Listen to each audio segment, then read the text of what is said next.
everyone, welcome back to Homegrown Passion. I'm Katie, and remember what used to be here? It was my hydroponic paste tomatoes. It was a huge project, but the results were well worth it. So I want you guys to stay tuned, and I'll show you everything I did.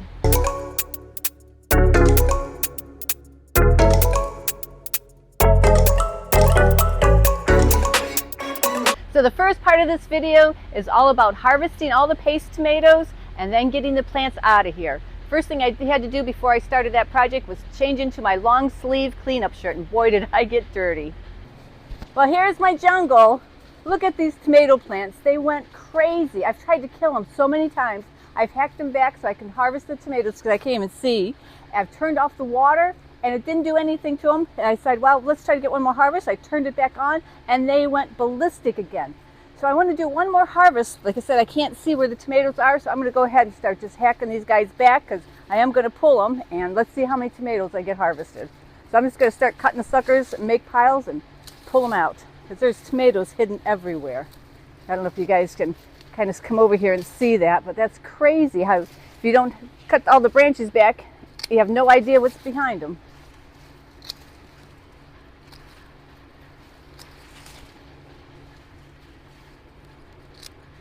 And I know I'm cutting off the little green tomatoes, but I've got so many to put up that I've already put up, so it's not worth saving it. Let's get back in here. And these guys really put off the suckers. I'm going to keep cutting off all the suckers and the vegetation, and I have to make holes into the plants so I can reach the tomatoes that are in the back because I don't want to leave any on the plants. And I'm going to snip off all the tops so they quit growing up higher. And I'll make it a little bit easier when I go to pull the plants completely if I have a lot of this already taken out. Isn't that crazy? Wow, this plant got to be about 12 foot tall. I didn't think determinate tomato plants would get that big. Must like it here in the greenhouse. Okay, here goes the first load out to my tank. Maneuver around all my peppers. Now, if you haven't seen this before, this is my Kubota tank. I refer to it a lot in my videos. It's really a handy piece of equipment. I think I packed them in a little too tight. Do it less next time.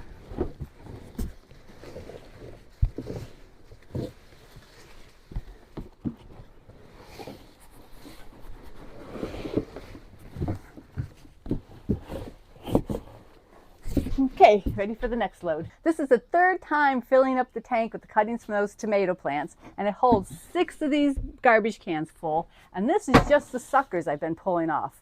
I don't know what it's going to be like when I pull out the main plants, but you know what? That's going to be a lot of foliage. So I've already harvested 110 pounds, and those are up at the house, and I'll show you in a little bit what I'm doing with those. And right now it looks like I'm going to be able to get another 100 pounds. I'm also going to pick all the green ones and all the ones especially with color on them to see if I can get them ripened up and hopefully process them too.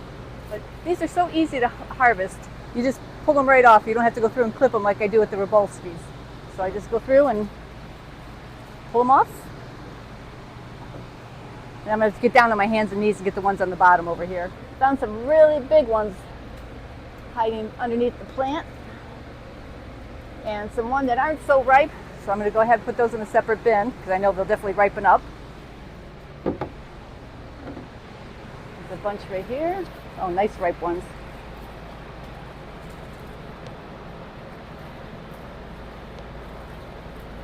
See how nice they just come right off the plant? These Amish paste tomatoes really thrive in the hydroponic greenhouse environment. Look how big those tomatoes are. But I don't think next year I'm going to do the same thing. I have the whole row here, 22 buckets with 2 plants each. I think next year what I'm going to do is half the row and 1 plant in each one because these guys just spread out so much and just became too unmanageable. So I think next year I'll just scale it down a bit. Let me give you a timeline of the plants. I seeded them in November, transplanted them into the BATO buckets in January, and now 5 months later, I'm harvesting all these beautiful tomatoes. I'm really happy of how good they produce.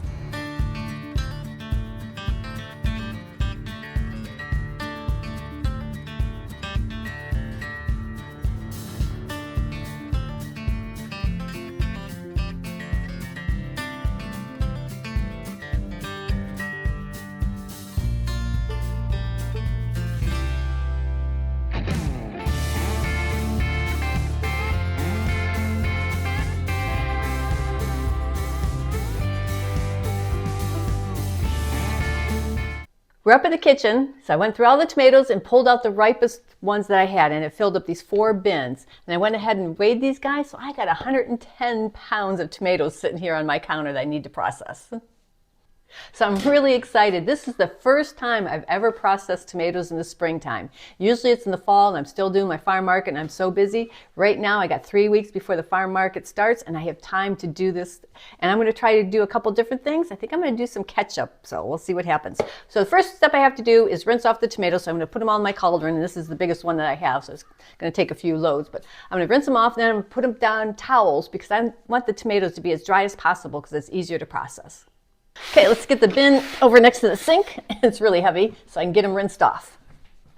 So I'm going to put my towels down, so I'm ready to get all the tomatoes dried off.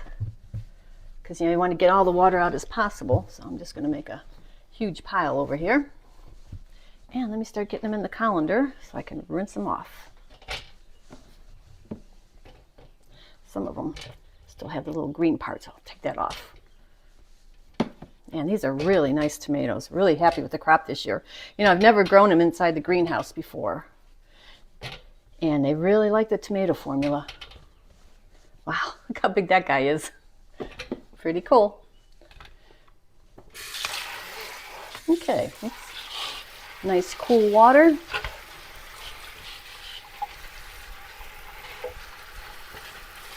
Now I don't have to worry about really washing them because I know there's no sprays on these guys since I grew them myself. So let me go ahead and get over here and start laying them out on the towels to dry off, and I'll just keep doing batch after batch.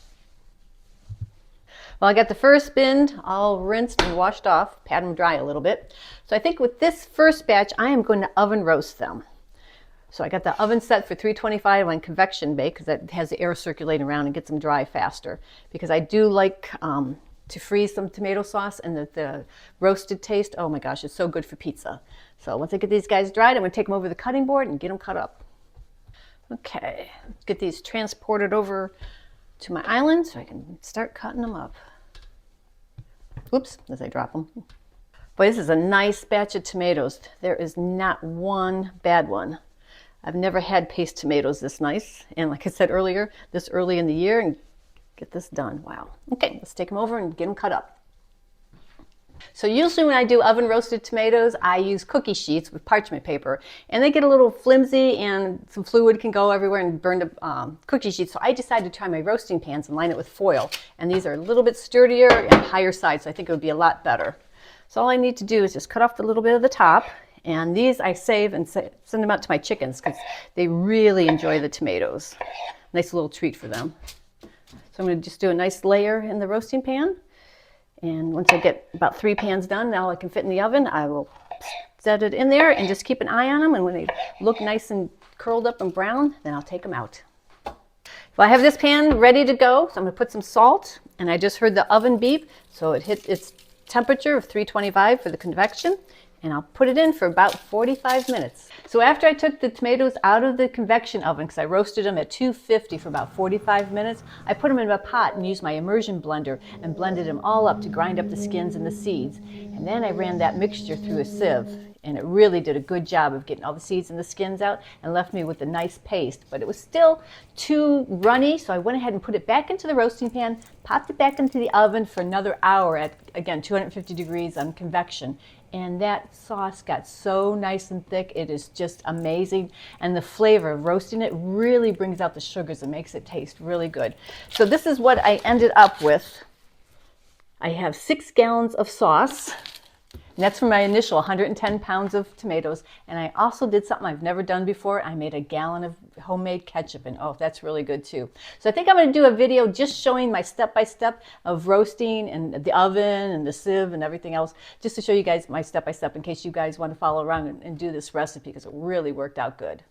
So I still have 90 pounds of tomatoes to process. And I think what I'm going to do is I'm going to roast it all and make half of it into sauce, and then I'm going to put the other half back in the oven even longer. I've never done it before, but I'm going to try to make some tomato paste. So once this area dries up, because I had a couple leaks from the BATO buckets I didn't realize because there was so much plant material, and especially in the backs when I was pulling everything up, it was really wet. So once it dries up, I'm going to sweep it up, wash the floor down, and then it's going to be replanted with green beans and cucumbers that'll be ready to harvest for the second part of my farm market. So I'm going to end the video here, and like always, please leave me questions, comments, and suggestions down below, and don't forget to like and subscribe.